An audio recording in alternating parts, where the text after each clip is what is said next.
Welcome to the first IndieMosh podcast on publishing and self-publishing. I'm Jenny Mosher, founder of IndieMosh, and this series of podcasts is designed to demystify the self-publishing process as much as possible, so thanks for listening in. This episode is brought to you by Blue Mountain Sound, just west of Sydney. Blue Mountain Sound is the perfect studio setting to record, edit, mix and master your audio recordings. For more information, contact Andy Basuttle at bluemountainsound.com.au. IndieMosh has been helping Australians self-publish since 2009, and we've learned an awful lot since then, nearly all of it the hard way. In these podcasts, I aim to share that knowledge to make it easy for you to forge your own publishing path, either with or without our help. But first up, a word of warning. I don't have all the answers. I only know what works for me and the bulk of our IndieMosh clients. Publishing has changed rapidly over the last decade, whether it's the technology, the businesses we deal with, attitudes to books and publishing, the associated laws, you name it, nothing's the same as it was 10 years ago. So please bear in mind that there's always the chance that something I say today may no longer be 100% accurate by the time you hear this podcast. And even if it is, you still need to do your own research, look inside yourself and work out what's best for you and your self-publishing journey. Each author has different needs and wants, so the best advice I can give you is don't rush into anything and do your homework. But hopefully these podcasts will help you cut through the dross so that you can work out where to focus your energies more easily. So, where do we start? As Julie Andrews once sang, I think we need to start at the beginning.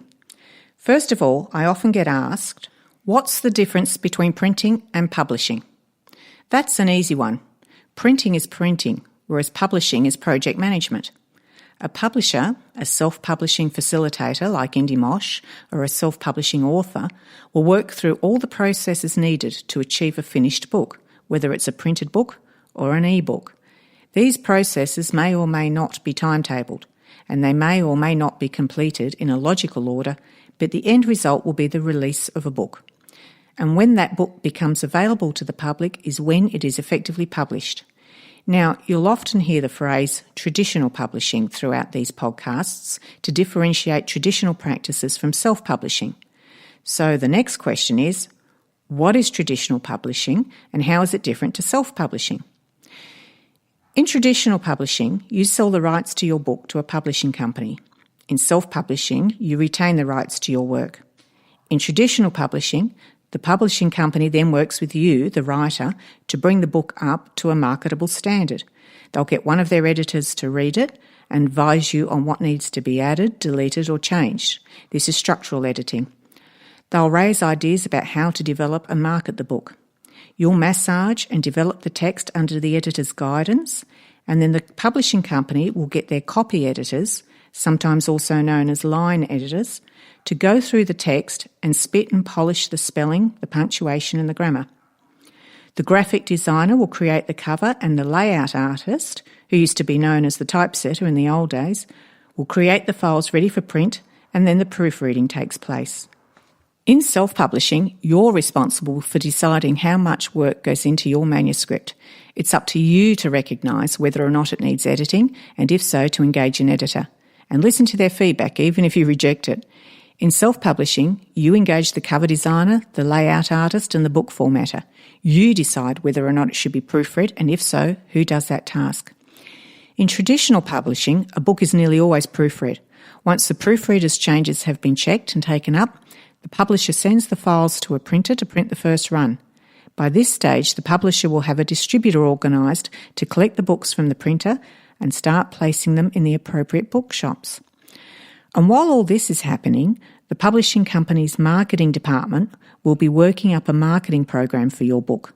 They'll be organising a book launch and signings for you to attend and designing posters, advertisements, press releases, newspaper interviews and pre-release reviews. In self-publishing, it's up to you to organise whether you're going to have a print run, whether you're going to try to distribute to shops, etc. And if so, then it's up to you to foot the bill for the print and distribution. It's also your task to organise marketing to raise awareness of your book. In summary, when you sign up to a traditional publishing arrangement, you sell the rights to your book to the publisher, giving them the right to develop it more or less as they see fit, and then print and distribute a certain number of copies of your book. If the book is a success, then there may be an option in the agreement for them to reprint and distribute a certain additional number of print runs. When you self-publish, it simply means that, as the author, you're taking the financial risk of developing and publishing your book, and like an owner-builder on a housing project, you're coordinating all the steps in the process, so you need to know what you need to have, know and do. And then it's all up to you to get that book out there and promote it. So that brings us to the next question, which is, why would I self-publish if I can publish traditionally? And this is a good question. The big three attractions to having a publisher take your book on are, number one, the idea of an advance, number two, having someone experienced behind you to make it all happen, and number three, seeing your book on shelves in bookstores. This is all well and good, but each of these attractions has a downside. Starting with the advance, what many unpublished authors don't realise is that the advance is simply royalties paid up front instead of the publisher paying you bit by bit as the books sell, and it's actually quite common for an author to never earn out the advance on their book. This happens if the first print run doesn't sell out. In Australia, a common licensing agreement prior to the increase in people opting for self-publishing, and I'm not sure what it is now as the traditional landscape has changed so much, but it used to be 10% of the recommended retail price, the RRP, of each copy sold. 10 years or so ago in Australia, a book which sold 2,000 copies was considered a success, and so 2,000 was often the base number for a publishing agreement. So if your book was to be published with an RRP of, say, $25, then the publisher would pay you 10% of that, or $2.50, for every book licensed. As an advance, this would be a payment of $5,000, being 2,000 copies licensed at $2.50 each. And that would be it. For those first 2,000 copies, that's all you'd get paid. If the publisher licensed 2,000 copies to retail at $25 each, they would be expecting to sell them into bookstores and distributors at a 50% discount or thereabouts off the RRP, so $12.50 a copy. So wholesaling 2,000 books at $12.50 each would provide the publisher with $25,000. Out of that $25,000, they would then pay your $5,000 advance, leaving them $20,000. They then have to cover the manuscript development and editing, the proofreading, the layout, cover design, marketing, distribution, taxes, rent, milk and coffee for the tea room, and the cost of printing 2,000 books. If they're lucky, there might be a little bit of profit over, but that's only if they sell all 2,000 copies. If they only sell, say, 1,000, you're down a bundle, a big bundle. You might have your advance, but you won't be asked to write any more books. On the upside, let's say the first 2,000 copies sold and the publisher was confident that the demand was there for a second print run. They take up their option for a second print run of 2,000, which might mean an advance of 12.5% of the RRP this time rather than 10%. And if those sold and they optioned a third print run, you might receive an advance of 15%. Generally, it was these subsequent print runs that allowed the publisher to make a profit, as the development costs, the editing, proofreading, layout, design, the initial marketing costs, these no longer applied. If the publisher felt that the book could be exploited in some way, for example, via a movie or television series, or that the author was worth investing in, they'd encourage them to write another title and would repeat the process. Second, third and fourth titles usually help sell the first.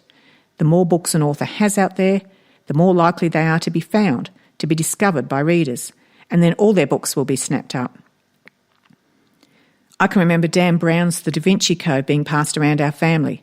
It was his fourth book, and as soon as we'd all read it, we started buying each of his earlier books. His publishing company invested well there, but it took a while before they reaped the rewards. So that's the author's advance taken care of. Now, the other downsides to having a publisher behind you, someone who knows what to do and what it's all about, is that you'll often not have much, if any, say about certain aspects of the process. You can see from the example of what a $25 book costs to produce how much money is at risk, so you'll probably have little say or leverage if you don't like the cover design. And seeing your books on bookshelves across the country, that's great for the ego, but it's a bloody big blow if they don't sell, and it means you're on your own for your next title. But if you can get a publishing contract, go for it. It could be the start of something great, and if it's not your money down the drain. Just be aware of what you're signing. Get appropriate advice to ensure you understand the terms and conditions before you sign anything, and be aware that you are conceding an element of control over your book. And so the next question I hear is, what if I can't get a publishing contract? Well, congratulations. That makes you pretty much normal these days. If you can't get a publishing contract, then you can consider self-publishing, which is an increasingly acceptable way of delivering your work to the world. Over this series of podcasts, I'll talk more about the things you need to have, know and do if you're interested in venturing down the self-publishing path. And if you're an Australian and you're interested in self-publishing, consider grabbing a copy of my book, Self-Publishing for Australian Authors, What You Need to Have, Know and Do. It's available as an ebook from major ebook retailers or in print from themoshshop.com.au, along with most other IndieMosh titles. Have a browse while you're there. You just don't know what you might find. I'm Jenny Mosher. Thank you for listening and happy writing.